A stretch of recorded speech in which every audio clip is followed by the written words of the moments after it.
우리에게 주신 하나님의 말씀은 구약성경 역대하 12장 1절에서 16절까지의 말씀입니다. 역대하 12장 1절에서 16절까지의 말씀을 저와 여러분이 한 절씩 천천히 교독하도록 하겠습니다. 1절 말씀 먼저 봅니다.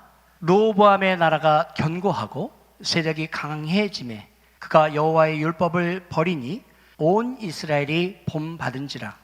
그들이 여호와께 범죄하였으므로 르호보암 왕 제5년에 애굽 왕 시삭이 예루살렘을 치러 올라오니 그에게 병거가 1200대요 마병이 6만 명이라. 애굽에서 그와 함께 온 백성 곧 리비아와 숫과 구스 사람이 헤아릴 수 없이 많더라. 시삭이 유다의 견고한 성읍들을 빼앗고 예루살렘에 이르니 그때 유다 방백들이 시삭의 일로 예루살렘에 모였는지라.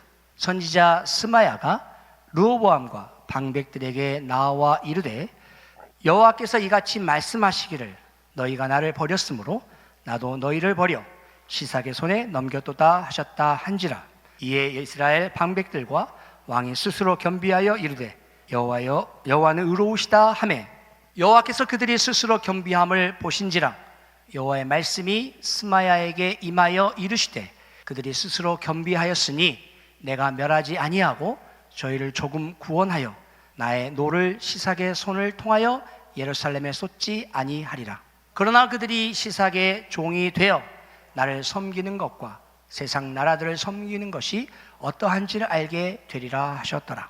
애굽 왕 시삭이 올라와서 예루살렘을 치고 여호와의 전 보물과 왕궁의 보물을 모두 빼앗고 솔로몬이 만든 금 방패도 빼앗은지라. 르호보암 왕이 그 대신에 노스로 방패를 만들어 국문을 지키는 경호 책임자들의 손에 맡김에 왕이 여호와의 전에 올라갈 때마다 경호하는 자가 그 방패를 들고 갔다가 경호실로 도로 가져갔더라.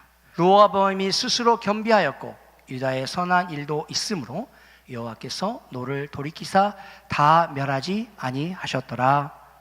르호보암 왕은 예루살렘에서 스스로 세력을 굳게 하여 다스리니나 여호보암 왕이 위에 오를 때에 나이가 41세라.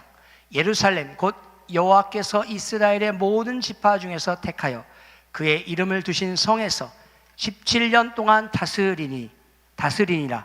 여호보암의 어머니의 이름은 나아마요 암몬 여인이었더라. 르호보암이 죽다 여로보암이 악을 행하였으니 이는 그가 여호와를 구하는 마음을 굳게 하지 아니함이었더라. 르호보암의 처음부터 끝까지 행적은 선지자 스마야와 선견자 이도의 족보책에 기록되지 아니하였느냐. 르호보암과 여로보암 사이에 항상 전쟁이 있으리라. 르호보암이 그의 조상들과 함께 누움에 다윗성에 장사되어 그의 아들 아비야가 그를 대신하여 왕이 되니라. 아멘. 역대하 12장 1절에서 16절까지의 말씀 우리가 함께 보았습니다. 오늘 본문은 르호보암 왕의 이야기입니다. 솔로몬의 아들이었던 르호보암은 왕위에 오르자마자 백성들의 마음을 잃어버리고 나라가 남북으로 갈라지는 아픔을 경험했습니다. 그런데 오늘 우리가 읽었던 본문 12장은 그가 나라를 다스린 지 5년째 되는 해에 일어난 사건을 기록하고 있습니다. 몇 년째 되는 해라고요? 5년째 되는 해입니다. 그가 왕이 된 지 5년째 되는 해에 일어난 사건을 기록하고 있다는 말씀입니다. 자, 어떤 일이 일어났느냐? 애굽 왕 시삭이 예루살렘을 치러 올라왔습니다. 예루살렘 성전과 왕궁의 보물들을 빼앗아 가는 치욕적인 사건이 기록되어 있습니다. 자, 이스라엘의 중심이 무너진 사건입니다. 이스라엘의 중심은 어디에 있습니까? 예루살렘이죠. 예루살렘 안에서도 어디입니까? 성전이죠. 하나님의 임재가 임하는 그 성전이 회파되고 성전에 있는 기물들이 빼앗기는 것은 이스라엘 백성들에게 있어서 굉장한 치욕이고 또 하나님의 영광을 가리는 일이었습니다. 본문은 단순히 한 나라의 정치적인 패배를 기록한 것이 아니고 하나님이 어떻게 이 말씀을 이스라엘의 패배를 통해서 이스라엘의 치욕을 통해서 하나님이 우리에게 주시고자 하는 메시지가 무엇인지를 오늘 본문을 통해서 말씀하고 있는 것입니다. 성경은 언제나 하나님의 백성의 이야기를 하나님의 관점에서 해석하고 바라보게 합니다. 여러분 성경을 읽으실 때요, 우리 인간의 관점에서 보시면 오해하거나 미스하기가 쉬워요. 잘 들으십시오. 성경을 여러분이 읽어 나가실 때에 누구의 관점에서 보셔야 된다고요? 하나님의 관점에서. 근데 그게 쉬워요, 어려워요? 굉장히 어렵습니다. 여러분, 하나님의 관점에서 성경을 본다는 것은 되게 어려운 일입니다. 하나님의 관점에서 하나님의 백성들의 이야기를 하나님이 서술하고 있다는 것입니다. 왜 오늘 같은 일이 일어났는가? 또 도대체 무엇이 문제였기에 하나님의 백성을 하나님이 이렇게 잔인하게 다루시는가? 그리고 하나님은 그 속에서 도대체 어떻게 일하고 계셨는가? 라는 것을 성경이 말하고 있다는 것입니다. 여러분 잘 기억하세요. 하나님이 하나님의 백성들을 다루실 때에 반드시 이유가 있습니다. 왜? 아무 이유 없이 일어나는 것은 없습니다. 여러분 삶에서도 마찬가지입니다. 그냥 우연히 가다가 내가 돌뿌리에 자빠 넘어졌겠지? 아닙니다. 세상에 우연이란 아무것도 없습니다. 다 하나님의 계획과 섭리 안에 있기 때문에 돌뿌리에 자빠 넘어졌어도 그것은 하나님의 뜻이에요. 이게 바로 하나님의 관점에서 성경을 바라보는 것입니다. 여러분, 오늘 이 말씀을 통해서 여러분 삶에 어떤 문제가 있습니까? 한번 하나님의 관점에서 생각해 보시고 또 해석해 보시는 시간 되기를 원합니다. 오늘 우리는 르호보암의 실패를 통해서 겸손이 길이다. 한번 다 같이 해볼까요? 따라서 해볼까요? 겸손이 길이다. 예. 이 메시지를 듣도록 하겠습니다. 힘을 가졌을 때, 안정되었을 때에 인간은 교만해지고 하나님을 잊어버리기 쉽습니다. 그러나 하나님은 징계를 통해서 우리를 겸손으로 이끌어내십니다. 그리고 그 겸손 속에서 다시 은혜의 길을 열어주신다는 사실을 믿으시기 바랍니다. 자, 우리가 이 성경을 볼 때 하나님의 관점에서 봐야 된다고 그랬죠. 왜 하나님이 그렇게 하실까? 왜? 1절에 이렇게 나와 있습니다. 우리 다 같이 한번 1절 말씀을 읽어볼까요? 르호보암의 나라가 견고하고 세력이 강하여짐에 그가 여호와의 율법을 버리니 온 이스라엘이 본받은지라. 여러분, 하나님이 이스라엘 백성들을 하나님의 백성들을 다스리실 때, 다루실 때에 왜 그렇게 하셨는가? 오늘 1절이 그렇게 이야기합니다. 르호보암의 나라가 견고하고 세력이 강하여짐에 그가 여호와의 율법을 버렸다. 하나님의 말씀을 떠났다는 거예요. 그리고 그 왕을 백성들이 따라갔다는 겁니다. 그런데 여러분, 처음부터 르호보암 왕이 이렇게 교만하지는 않았습니다. 처음부터 그런 것은 아니었어요. 아까 제가 르호보암 왕이 몇 년째 되는 해에 오늘 사건이 일어났다고요? 5년째 되는 해. 여러분, 처음에 르호보암 왕은 굉장히 신실한 왕이었습니다. 하나님 말씀을 쫓아서 살았습니다. 그런데 이제 5년이라는 시간이 지나면서 어때요? 평안해지니까. 자, 르호보암 왕은요, 위기와 두려움 속에 있을 때 그는 하나님 앞에서 겸손했던 사람입니다. 역대하 11장에 보면, 그러니까 우리가 읽었던 본문 앞에 11장에 보면 성전 제사장들과 레위인들이 북이스라엘에서 내려와 르호보암과 함께 예루살렘에서 하나님을 섬겼다라고 이야기하고 있어요. 여러분, 남유다와 북이스라엘이 있다고 말씀드렸죠. 북이스라엘은 남유다를 뺀 나머지 지파가 10지파가 모여서 북이스라엘을 만들었습니다. 그런데 그들이 하나님을 섬겼어요? 아니면 우상을 섬겼어요? 우상을 섬기면서 거기에 있던 제사장들과 하나님을 섬겼던 사람들을 다 어떻게 했을까요? 쫓아내버렸어요. 그래서 그들이 어디로 갔습니까? 이제 남유다로 내려와서 여로보암과 함께 예배를 드렸다는 것입니다. 그러니까 그 초반기에는, 그 르호보암 왕의 초창기에는 은혜가 있었던 것이에요. 그런데 시간이 지나고 나라가 안정이 되자 이제 그는 하나님을 버렸습니다. 견고하고 세력이 강하여짐에 바로 그때가 가장 위험한 순간입니다. 언제가 위험하다고요? 여기가 좋사오니 초막셋을 짓고 여기서 우리가 삽시다 라고 할 때, 그때가 제일 위험한 때예요. 아무런 문제가 없고 배 따숩고 등 따뜻할 때, 그때가 제일 위험한 거예요. 여러분, 남자들이 언제 제일 바람이 많이 나는 줄 아세요? 열심히 처자식 먹여 살려야 될 때는 바람이 안 나요. 그런데 집도 장만하고 차도 좋은 차 끌고 다니고 사업도 좀 잘 되고 하면 그때서부터 눈이 돌아간단 말이에요. 좀 먹고 살만하면 그렇게 돼요. 네. 드라마 보면 그렇지 않아요? 그때가 가장 위험한 순간입니다. 여러분, 우리도 마찬가지지 않습니까? 힘들고 어려울 때는 하나님을 찾습니다. 눈물로 기도합니다. 그러나 사업이 안정되고 자녀가 잘 자라고 건강이 유지될 때는 하나님보다 더 세상을 의지하게 됩니다. 신앙이 무너지는 가장 큰 시험은 고난이 아니라 안정과 풍요입니다. 그래서 여러분, 교회가 어떤 목사님하고 이제 이야기를 하는데, 목사님, 요즘 저는 너무 목회가 행복해요. 왜요? 저한테 시비 거는 사람이 없어요. 저희 목사님들 중에 그런 분 있어요. 목사님, 그럴 때 더 조심하셔야 돼요. 목사님들 시비 거는 사람이 없으니까 목사님 기도하세요, 안 하세요? 안 하죠. 목사님 어렵게 하는 사람이 있어요, 없어요? 없으니까 목사님 하나님한테 더 간구합니까? 안 한다는 거예요. 그렇다고 해서 여러분 막 목사님한테 시비 걸라는 이야기는 아닙니다. 목사님한테 딴지 걸라는 이야기 아니에요. 누군가는 내가 하고자 하는 그 일을 계속 반대하고 트집잡는 사람이 있어요. 근데 그 사람도 여러분 품어야 돼요. 저에게 하는 이야기입니다. 그 사람도 끌어안아야 돼요. 그래야지만 목회가 살고 교회가 살고 영혼이 사는 거예요. 이제 하나님의 백성을 다루실 때에 무엇이 문제였는지 한번 보도록 하겠습니다. 2절에서 9절까지 말씀, 하나님의 징계 그리고 애굽 왕 시삭의 침공이 일어납니다. 2절 말씀 우리 다 같이 한번 읽어볼까요?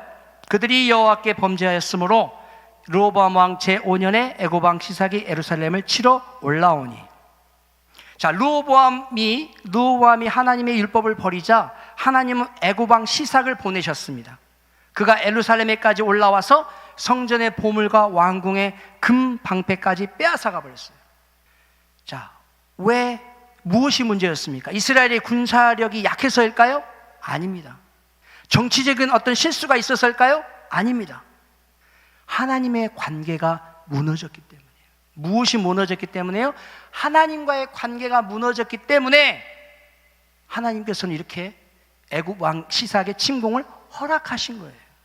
여러분, 왜 나에게 주어지는 시련과 고난이 있느냐? 세상 사람들이 다 악해서 그런 것이 아니고요, 내가 하나님과의 관계가 멀어지면 그 틈에 누가 들어와요? 세상에 악한 것들이 들어오도록 그냥 하나님이 그냥 잠깐 인정해 주시는 거예요. 눈 감아 주시는 거예요. 여기서 우리는 하나님이 얼마나 철저하게 그분의 백성을 다루시는지를 볼 수 있습니다. 하나님은 그분의 백성이 우상을 섬기고 교만하면 세상의 힘을 사용하셔서 깨트리시는 분이십니다. 하나님께 버림받은 교만한 왕은 결국 다른 나라의 손에 굴복하게 된다는 거예요. 우리가 붙잡아야 할 중요한 교훈은 바로 이것입니다. 하나님의 백성은 언제나 신앙이 문제입니다. 하나님의 백성의 문제는 언제나 신앙의 문제예요. 경제가 어렵고 사회가 혼란스러워도 근본 문제는 하나님과의 관계에 있다는 거예요. 그렇다면 여러분, 우리의 문제가 해결되는 유일한 방법은 뭐예요? 하나님과의 관계가 해결되면 되는 겁니다. 여러분, 부부 간의 관계가 문제입니까? 그러면 누구하고 관계를 더 잘 맺어야 돼요? 하나님과의 관계를 잘 맺어가시면 부부 간의 관계도 해결이 될 줄 믿습니다. 막 애써서 내가 선물을 더 많이 사고 내가 더 많이 봉사하고 설거지하고 빨래하고 그런다고 해서 부부 간의 문제가 해결되지 않아요. 하나님과 더 가까워지면 가까워질수록 부부 간의 관계는 더 가까워질 수밖에 없습니다. 제가 한국에 있을 때 청년부 사역하면서 청년들 이렇게 성경 공부할 때에 부부 관계 세미나 이렇게 할 때 삼각형을 그려놓고 꼭지점 하나님, 이쪽에 양쪽의 꼭지점은 나와 자매, 두 사람의 관계가 가까워지려면 어떻게 되느냐? 누구한테 가까워지면 된다? 하나님께 가까워지면 된다. 이렇게 꼭지점으로 다가가면 자연스럽게 두 사람의 관계는 가까워지게 돼 있다. 그런 이야기를 한 것이 기억이 납니다. 우리의 인생의 근본적인 문제가 해결되기 위한 방법은 하나님과의 관계가 회복되어야 될 줄 믿습니다. 자, 그렇게 해서 우리 하나님께서는 도대체 이러한 하나님의 백성을 다루시는 문제에 있어서 어떻게 무슨 일을 하셨는가? 6절에서 12절까지 말씀을 볼까요? 본문은 하나님의 이러한 징계로 끝나지 않고 선지자 스마야와 르호보암과 유다 지도자들에게 말씀을 전할 때 그들이 겸손하게 반응했다는 것입니다.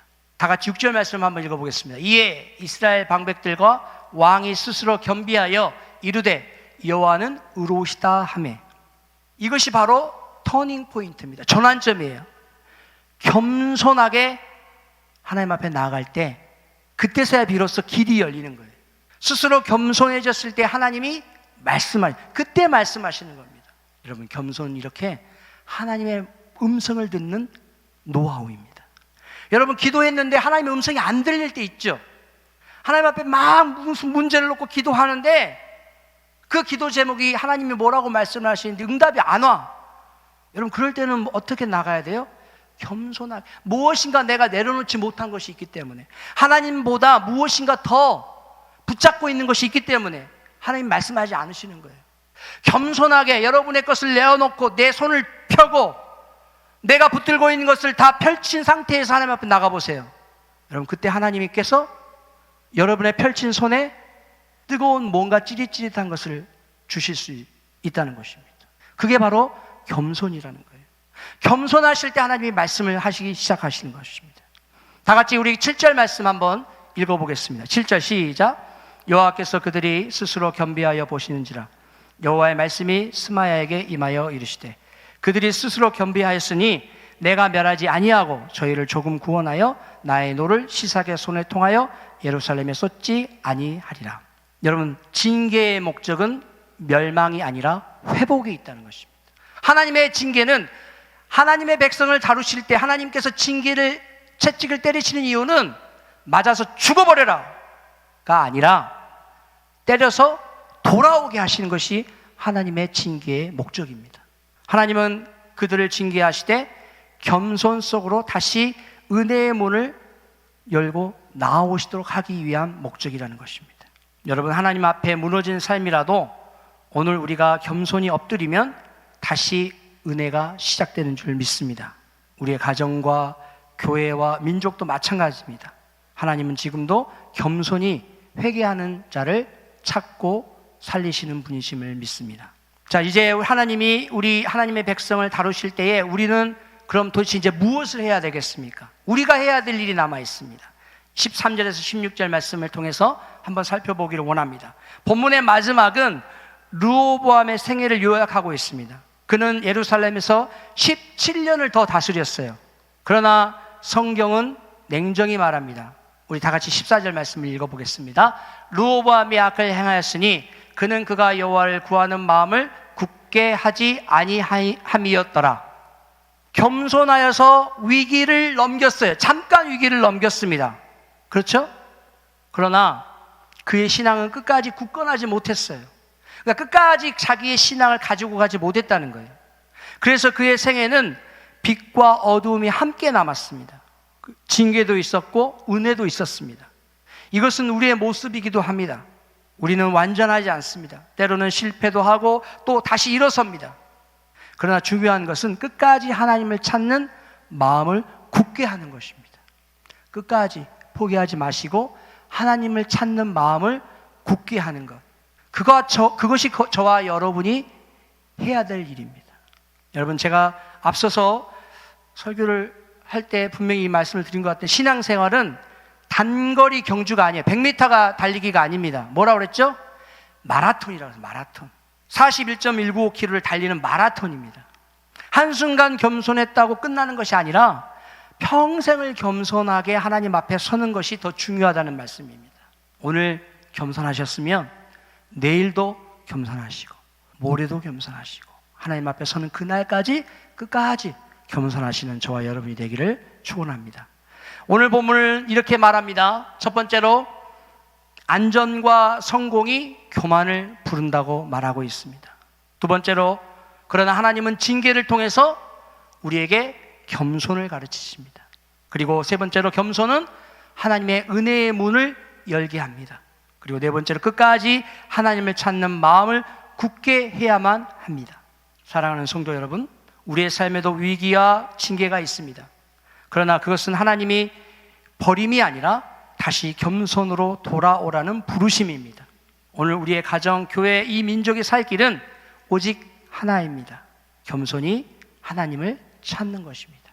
그 길은 은혜의 길이요 회복의 길인 줄 믿습니다. 우리 다 같이 한번 기도하겠습니다.